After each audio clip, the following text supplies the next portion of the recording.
My name is Nadia Khan, and I'm 47 years old. I live in a modest 2-story home in Grand Rapids, Michigan. I work as a pharmacy technician at the local CVS and have spent most of my life dedicated to my family and my faith. I'm a wife to my amazing husband, Imran, who works as an engineer, and together we're raising 2 teenagers, Sarah and Omar. For as long as I can remember, my life has revolved around my family, my career, and my religious practices. I grew up in a devout Muslim household, deeply rooted in Pakistani culture. My parents were immigrants who came to the United States before I was born, and they made sure to keep our traditions alive. Faith was always at the center of everything we did. I prayed 5 times a day, no exceptions. I fasted every Ramadan and adhered to all the teachings I had been taught since childhood. To me, the strength of my faith was defined by how well I followed the rules. I was diligent about it, checking off every box. Did I pray at the right times? Was I dressed modestly enough? Did I uphold the values of my religion in everything I did? I thought this was what defined me as a good person. But little did I know. My whole understanding of faith, life, and even eternity was about to be turned upside down in the most unimaginable way. It was a winter morning, just like any other. The kind of morning where everything feels rushed and chaotic. I was up early, trying to get through my usual routine. I had an early shift at the pharmacy, so I was moving quickly, packing lunches for the kids, setting out breakfast, and making sure everyone was ready for their day. My daughter, Sarah, was at the kitchen table, complaining about a headache. She said she felt too sick to go to school, but I brushed it off as nothing serious. My son, Omar, was upstairs in the shower, and my husband, Imran, had already left for work. The news was on quietly in the background, talking about a snowstorm heading our way later in the week. I even remember thinking, I should probably stop by the store after work to stock up on groceries. What I didn't know was that something far more dangerous than a snowstorm was already inside our home. Our carbon monoxide detector had been broken for weeks, its batteries long dead. At the same time, our old furnace had developed a crack, leaking the gas into our house. I didn't smell anything, didn't see anything, but the danger was all around us, completely silent and invisible. As I was finishing up in the kitchen, I started to feel a little dizzy. At first, I thought it was just because I hadn't had breakfast, or maybe I was overtired from the week. Sarah kept holding her head, saying it hurt, and I told her she could stay home if she wasn't feeling well. Meanwhile, my dizziness was getting worse. I could feel the room spinning as I stood by the sink. I reached out for my phone, thinking I needed to call someone, anyone, but my fingers felt numb and clumsy. I couldn't even hold on to the phone. The last thing I remember before everything went black was seeing Sarah's terrified face as I fell to the kitchen floor. The next part of this story isn't something I remember. It's what I was told later by the people who saved us. Even though Sarah wasn't feeling well herself, she managed to grab the phone and call 911. I can only imagine how scared she must have been, but somehow she stayed calm enough to get help. The firefighters arrived quickly, and when they came inside, they immediately knew what was wrong. The levels of carbon monoxide in our home were dangerously high enough to be fatal within minutes. They pulled all of us out of the house as fast as they could. Sarah was barely able to stand, and Omar had passed out in the shower. By the time they got to me, I was completely unconscious. I was told later that my heart stopped in the ambulance on the way to the hospital. For 4 minutes and 37 seconds, I was clinically dead. I didn't have a heartbeat. I wasn't breathing. But in those few minutes, something happened that would change my life forever. While my body was lifeless in that ambulance, something incredible happened. Something I could never fully explain with words. The first thing I remember was a strange sensation of leaving my body. It was as if I was floating above myself, watching everything unfold. I saw the paramedics working on me, their faces tense with focus as they tried to save my life. I could hear the sound of the sirens, faint and distant, like they were echoing from another world. But even though I could see all of this, I wasn't afraid. There was a peace that surrounded me, a calmness I had never felt before, as if I was being guided somewhere beyond what we know as reality. I was told later that my heart stopped in the ambulance on the way to the hospital. For 4 minutes and 37 seconds, I was clinically dead. I didn't have a heartbeat. I wasn't breathing. But in those few minutes, something happened that would change my life forever. While my body was lifeless in that ambulance, something incredible happened. Something I could never fully explain with words. The first thing I remember was a strange sensation of leaving my body. It was as if I was floating above myself, watching everything unfold. I saw the paramedics working on me, their faces tense with focus as they tried to save my life. I could hear the sound of the sirens, faint and distant, like they were echoing from another world. But even though I could see all of this, I wasn't afraid. There was a peace that surrounded me, a calmness I had never felt before, as if I was being guided somewhere beyond what we know as reality.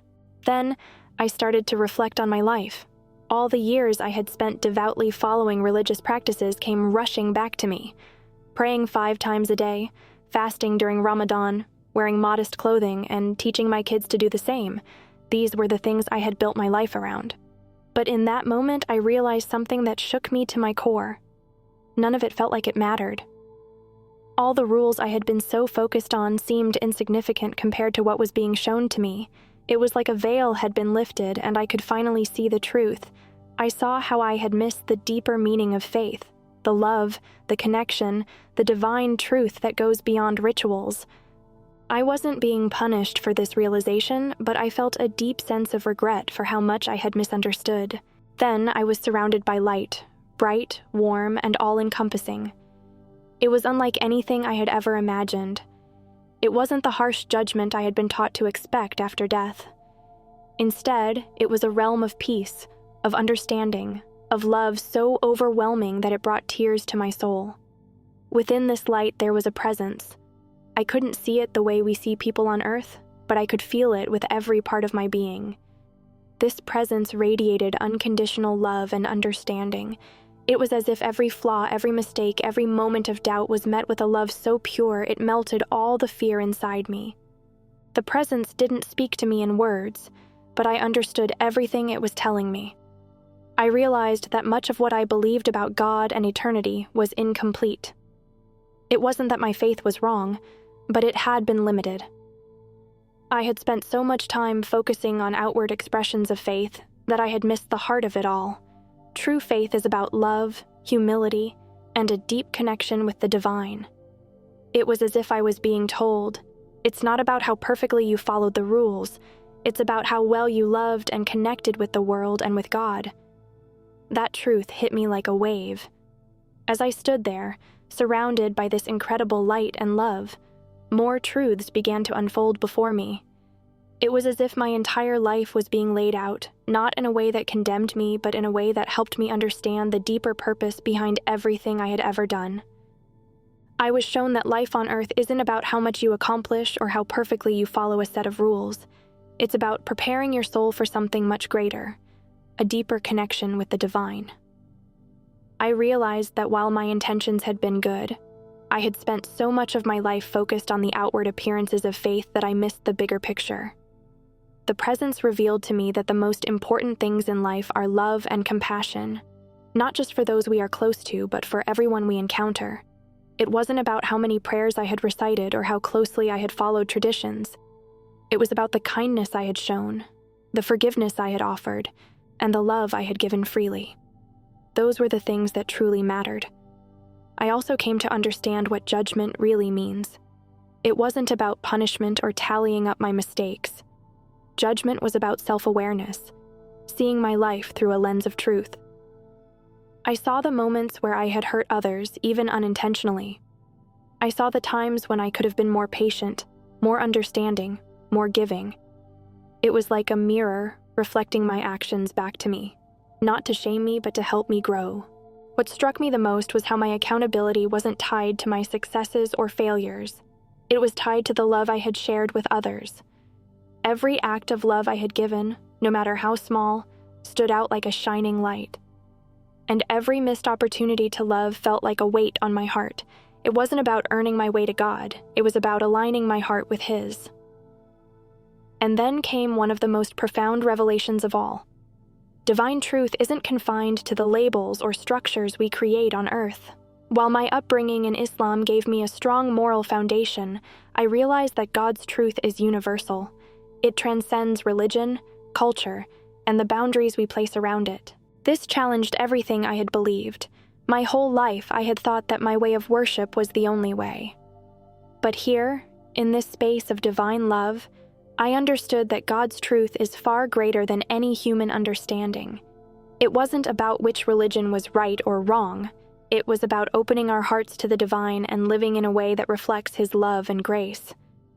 These revelations didn't feel like a rejection of my faith. They felt like an expansion of it. I saw that my upbringing had been a stepping stone, guiding me toward this greater understanding.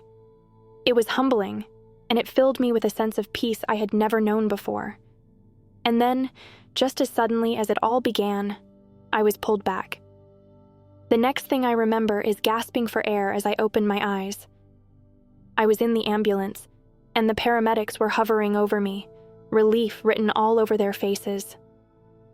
"We've got her back," one of them said. I didn't fully understand what was happening at the time, but I knew something had changed. When I arrived at the hospital, the doctors explained what had happened. My heart had stopped for over 4 minutes, 4 minutes and 37 seconds to be exact. They told me how lucky I was to be alive, how close my entire family had come to dying that morning. But as I lay there listening, I knew in my heart that what had happened wasn't luck. It was something much greater. The thought of what could have happened to my children haunted me. If Sarah hadn't made that call, if the firefighters had arrived just a few minutes later, it could have been a very different outcome. But deep down, I felt that this experience was meant to happen. It wasn't just about saving my physical life. It was about waking me up to something much bigger. Coming back to my body felt strange, like I was carrying something new with me, a truth that I hadn't known before. I felt like a completely different person. My entire perspective on life had shifted. Before, I had seen my faith as a checklist, a set of rules to follow so that I could feel worthy in the eyes of God. But now I understood that faith was so much more than that. It wasn't about rules, it was about relationship, a relationship with the divine that is built on love, humility, and a deep connection to the world around us. My priorities changed almost overnight. I began to see everything differently. My focus was no longer on how perfectly I could follow traditions or on the outward signs of devotion. Instead, I started to ask myself, am I showing love in my actions? Am I living with compassion? Am I connected to God in a way that reflects His grace to others? This transformation wasn't just about me. It changed the way I interacted with my family, my friends, and even strangers. I became more patient with my children, more forgiving with my husband, and more understanding of the people around me.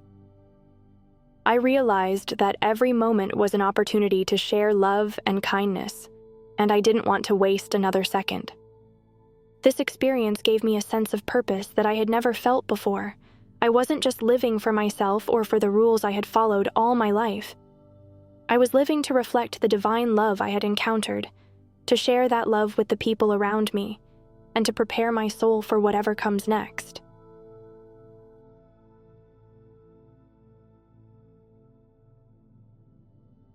Since that day, I've felt an unshakable need to share my story with others. What I experienced wasn't just for me, it was a message that I believe was meant to be shared. For so long, I had lived my faith in a way that focused on following rules and traditions, and while those things aren't bad, they're not the whole picture. My experience taught me that true spirituality goes beyond rituals and dogmas. It's about the heart of it all, love, connection, and aligning yourself with God's divine will. I realized that so many of us, no matter what religion we follow, can get caught up in the outward expressions of faith. We focus on doing the right things, saying the right prayers, and following the right traditions. But if we lose sight of the love and compassion that should guide all of it, we're missing the point entirely. This isn't a message to abandon faith or traditions, it's a call to deepen them. It's about shifting the focus from what we're doing to why we're doing it. Are we living in a way that reflects God's love? Are we treating others with kindness and compassion? Are we preparing our souls for the greater connection with the divine that awaits us? These are the questions I ask myself every day now, and they've completely changed the way I live my life. I've started teaching my children, Sarah and Omar, about the importance of spiritual integrity, of being true to the deeper meaning of our faith, rather than just following rules for the sake of it. It hasn't been an easy transition. My husband Imran and I have had long conversations about how this experience has changed me, and how it's shaping the way we raise our kids. But I truly believe that this shift is bringing us closer as a family. We're learning to approach our faith with a new perspective, one that prioritizes love, humility, and connection over fear and rigidity. If there's one thing I hope people take away from my story, it's this. Don't wait for a moment like mine to start looking deeper into your faith. Don't wait for a tragedy or a near-death experience to realize what truly matters. Start now. Look beyond the surface of your rituals and ask yourself, am I truly connecting with God? Am I living in a way that reflects His love? Because at the end of the day, it's not about how perfectly you followed every rule, it's about the love you shared, the kindness you gave, and the relationship you built with the divine. That's what matters most, and that's the message I feel called to share with the world. I hope this story inspires you to focus on what truly matters and to live a life filled with spiritual depth and purpose. If this message resonated with you, please like, subscribe, and hit the notification bell so others can discover this life-changing truth. And don't forget to share it with someone who needs to hear it today.